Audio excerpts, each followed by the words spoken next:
pada ketika itu pada masa hidupnya Mbah Abdul Malik itu, dia itu memegang torekot, mursyid torekot Naqsyabani Khalidiyah itu ya, Khalidiyah. Dia mana Mbah Malik itu dibeat langsung sebagai mursyid oleh ayahnya Mbah Ilyas dan Mbah Ilyas dari Jabal Kubais itu. Dan dari obrolan keluarganya bahwa Mbah Ilyas itu tidak pernah jadi mursyid tarekat Sajiliyah, pernah. Apalagi membaiat mursyid, nggak pernah. Nah, justru kita dengan lahirnya Jatma Aswad kita bersyukur, ya. Karena kalau tanpa itu, waduh itu, pokoknya kalau disuruh nggak enak, apalagi di medsos ya, kita gempar, ya. Assalamualaikum warahmatullahi wabarakatuh. Salam sejahtera untuk kita semua. Salam sejahtera untuk seluruh saudara-saudaraku sebangsa dan setanah air. Dari Sabang sampai Merauke, dari Mangas hingga Pulau Rote, alhamdulillah dalam kesempatan yang berbahagia ini, alhamdulillah kita masih diberi kesehatan oleh Allah Subhanahu wa taala, di mana dalam kesempatan ini saya akan mengulas satu video dari salah satu tokoh Rois Jatman Provinsi Banten, yaitu Al-Mukarram Al-Muhtaram Kiai Haji Tobari Syadzili, di mana dalam pengajiannya kemarin di acara pengajian rutinan Jatman Provinsi Banten tanggal 12 Juli 2025 bertempat di pesantren ini, Ponpes Tekianul Mubarak, di mana beliau dalam pengajian kitab Al-Anwarul Qudsiyah karya dari Syekh Abdullah Asy'arani rahimahullah, beliau membahas tentang atau membongkar tentang apa itu Jatma Aswaja, kemudian bagaimana tujuannya, kemudian pasca dari acara kemarin Mukernas Jatman di Purworejo, beliau itu menyempatkan diri untuk silaturahmi ke Banyumas, silaturahmi ke keluarga dari almarhum Mbah Malik, kemudian mengklarifikasi apakah benar atau tidak bahwa Mbah Malik itu mengijazahkan Thariqah Syadziliyah kepada LBY. Sehingga pada faktanya ternyata tidak, karena Mbah Malik itu merupakan seorang mursyid dari Thariqah Naqsyabandiyah Khalidiyah dan tidak mengijazahkan Thariqah Syadziliyah, apalagi mengangkat mursyid kepada LBY ya, mengangkat LBY sebagai mursyid untuk Thariqah Syadziliyah.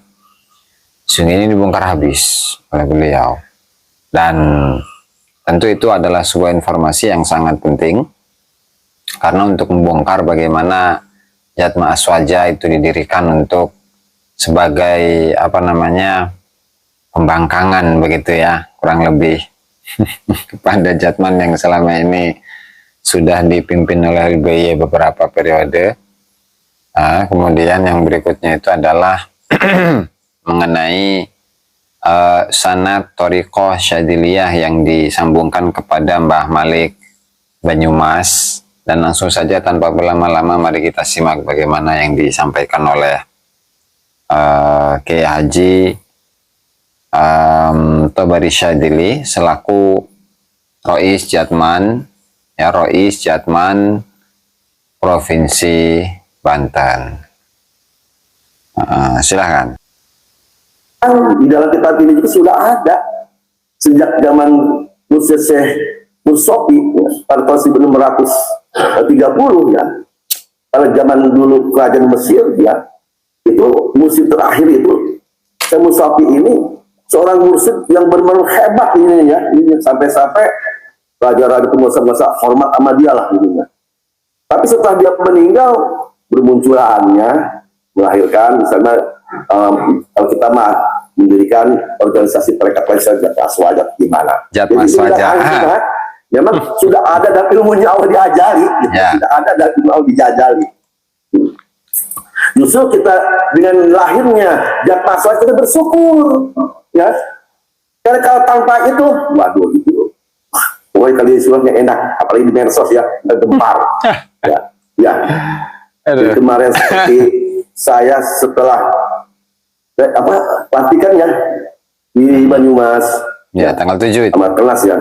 Besok saya di Jombang. Kemudian saya ke Banyumas, tabarkan dia ke makam Mbak Abdul Malik ya. Jadi kalian saya diskusi dengan keluarganya ya, bahwa pada ketika itu pada masa hidupnya Mbah Abdul Malik itu, dia itu memegang musik torekot Naqsyabani Khalidiyah itu ya. Khalidiyah. Di mana Mbah Malik itu dibayar langsung sebagai musik oleh ayahnya Mbah Ilyas dan Mbah Ilyas Kubes itu. Dan dari obrolan keluarganya bahwa Mbah Ilyas itu tidak pernah jadi musik torekat sedunia. Tuh dengar ya. Apalagi membayar musik nggak pernah. Ya kalau untuk lebih jelasnya lagi bisa konfirmasi langsung ke Banyumas kalau orang misalnya bisa kasih fitnah. Saya kan menulis fitnah, hasud, bagaimana orang sebab begitu cuma hanya menyampaikan ya. Saya langsung ke sana, iya. Justru saya kasihan kalau orang yang sudah membelokkan tarik, saya kasihan. Iya, ya. Karena masalah membelokkan kalau di dalam bahasa di Arab ya itu namanya tahrif ya, tahrif. Kalau dalam bahasa ini mah distortion ya, bukan interpolation, bukan distorsi. Dulu kan tahun 2010 saya juga membongkar kitab-kitab salaf yang ditarik oleh Wahabi gitu. Bongkar. Itu bahasa tahrif ya, tahrif. Jadi berkembang. Dulu ada tahrif kitab. Jangan tahrif itu bisa memasukkan isi-isi karya ulama salaf dan cara menambahkan, mengurangi ya. Nah, kemudian bahkan menghilangkan sama sekali ya, sebagaimana ada di kitab Syiar Alamun Nubala ya, ada 18 jilid ya karena Imam Az-Zahabi. Jadi ada perbedaan tertentu dari Wahabi bahwa di situ dihilangkan Imam Malik Al-Muzaffar, orang yang pertama kali itu dulu istilahnya istilahnya ya. Jadi ada kekomunakan gubernur Irak ya, Sultan Al-Ayyubi ya, Salahuddin. Di situ dihilangkan sama sekali, nggak ada, seperti ditahrif. Maka ketika saya beli, saya compare, saya pulangin aja. Orang 18 jilid, ya, ininya kurangi yang ditahrif. Sekarang berkembang, tahrif makam, ya, tahrif silsilah, ya, tahrif apa lagi, tahrif macam-macam lah, ya. Memang sih dulu saya tahun 2003 ya, saya kan punya kitab nasab. Ketika saya berangkat ke Mekah, beli kitab nasab itu namanya Umdatul Khalid. Kemudian saya mengadakan penelitian ke Rabithah Alawiyah. Gitu.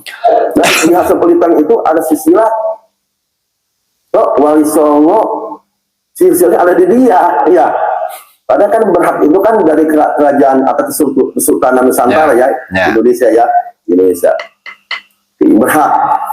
Saya udah ada konfirmasi atau musyawarah gimana? Menunjukkan karena zamannya bukan di medsos, cuma saya simpan aja lah gitulah. Tapi setelah berkembang masalah nasab begini, saya teringat ketika saya dulu kan saya mesantren keliling dulu tuh, Tasik, Garut, Sukabumi, pada itu, dan saya ke Jawa itu. Nah sekarang saya kuliah di internasional itu dulu. HI. Jadi saya nggak sedikit tahu lah tentang politik internasional. Ya. Maka itu dulu apa istilahnya tuh Rabithah Alawiyah itu istilahnya tuh ada sisi rasional. Ya ini kan istilahnya tuh taktik Belanda. Ya. Ya yang dikelola oleh Underpass jadinya. Gimana supaya dominasi penjajahan Belanda supaya langgeng di Indonesia, maka Belanda itu menjalankan politik sphere of influence. Ya. Artinya semua pengaruh ada di tanah Nusantara supaya ada pengaruh itu caranya. Yang misalnya membuat silsilah, membuat masyarakat keraton, kerajaan, membuat manuskrip ya, supaya bisa mengumpulkan Belanda ya. Dan sebagai mitra kerjanya itu datang dari mana lah gitu ya. Itu di antara Belanda aja. Kemudian membuat isu-isu politik, politik propaganda macam-macam semuanya demi kepentingan untuk kepentingan politik luar negeri Belanda ya, dalam rangka supaya langgeng dalam kuat dominasi penjajahannya di Indonesia. Cocok, Benggas. Sampai sekarang itu. Wa asalan hubungan kekuasaan, sifat otomatis semuanya itu ada sifat di luar Allah, semua atas kehendak Allah. Seperti apa tuh masalah nasab, ya, di luar semuanya, masalah nasab, masalah makam, masalah apa-apa segala sesuatu yang ada yang terjadi di seluruh alam semesta semuanya itu Allah. Allah, iradah Allah. Ya misalnya kalau misalnya masalah nasab itu kan masalah musibah, masalah bencana, ya memang sudah iradah Allah semuanya. Jadi dengan adanya bencana, kondisi manusia ini kan bisa stabil, bisa hadap. Yang tadinya tidak baik jadi baiknya, sebagai itibar, ya. Saya bersyukur dengan adanya masalah bukannya saya bersyukur, ya. Harusnya mah. Karena memang itu sudah ada, ya. Di zaman dahulu, ya, oleh Jinul di dalam kitab Hilyatul Awliya wa Asfiyah karena Imam Abu Al-Asbahani. Pagi di 9 halaman 33 situ terbitan dalam pikir dan Subhanahu. Kata Imam Zinul itu al-bala'u yazul mu'min wa iza adamul bala'u fasada haluhu. Jadi musibah atau bencana itu caranya orang mukmin. Seandainya tidak ada musibah bencana, rusak kondisi manusia lah, rusak kondisi manusia. Maka dengan adanya bencana, ya, itu menjadikan sebagai suatu ibar bagi kita, ya. Karena kan yang namanya orang mukmin itu sesuatu yang ada di dunia ini, ya, baik yang ada di sekitar kita maupun yang lainnya, maupun peristiwa apa aja, menjadi sebagai itibar, ya, supaya hidup kita ini selamat, ya. Pernah di Imam Hatim Al-Asam ada di dalam kitab Tanbihul Muhtarin, di sana karya Syekh Abdul Asy'arani pada jilid pada halaman 58, ya. Imam Hatim Asam ditanya, wahai Imam Hatim Asam, kapankah seseorang mata ahaduna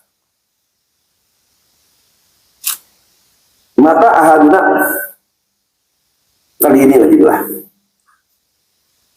Wahai Imam Asam, kapan seseorang itu disebut ahli itibar di dunia?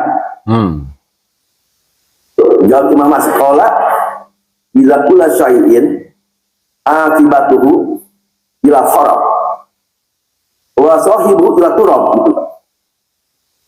Apa seseorang itu disebut ahli dunia, ya, ahli itibar di dunia apabila dia sesuatu sebagai akibatnya, ya, akibat akhirnya itu akan menuju kehancuran, gitu, ya.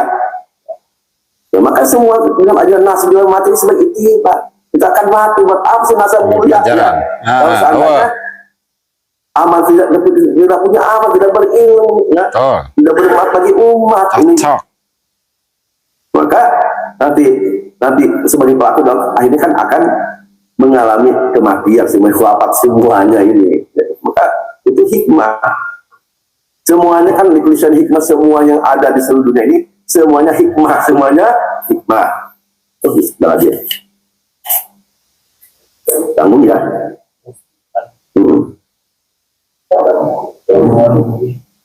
Bahwa itu Allah, gitu, ya. Iku al-mizak yang irodak merupakan. Nah itu, ya, teman-teman. Barangkali itu saja yang dapat saya sampaikan dalam kesempatan kali ini. Assalamualaikum warahmatullahi wabarakatuh.